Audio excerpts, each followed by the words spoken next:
You've got so much to work with in the Yarra Valley, but what makes your winemaking approach really unique? I love tasting soils in wine. It sounds like the most absurd thing, but the subtle nuances that are just so minute can have such a profound effect on the final wine. Cheers. Just an hour in the car, northeast of Melbourne, the city gives way to the rolling hills of the Yarra Valley.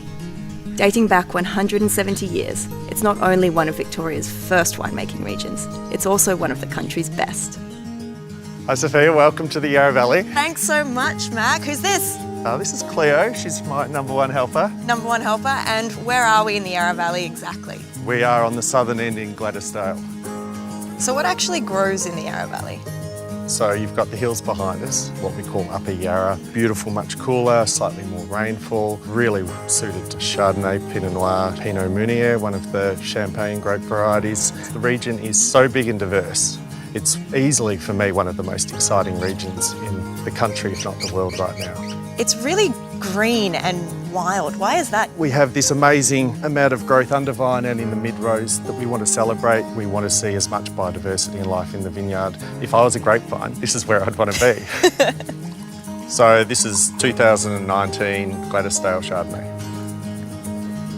I think it's delicious. It's really, really fresh. It tastes to me like the sunshine feels. What of the land is coming through in this glass? That it's quite gravelly and really fine, chalky tannins. That's the sort. That's talking right there. When would you drink this one? About 8:30 in the morning. Cheers. You don't have a cellar door, you have a cellar wine room and restaurant. The bar is in Hillsville and it's a nice central point to experience the Yarra. We're at the Graceman Wine Room in Hillsville. It's the cellar door for Mac Forbes, and on a Friday and Saturday night we're running as a bistro as well.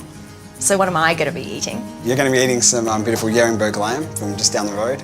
We've got some radishes from Timborough Farm, and we have some nice organic beetroots which we've turned into a little beetroot tartare.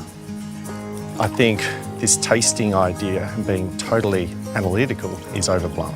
We want a space where people can come and sit down and they can drink wine, they can have some food, and it's something that feels like home, and that's the best way. I mean, my favourite bottles are the bottles that vanish.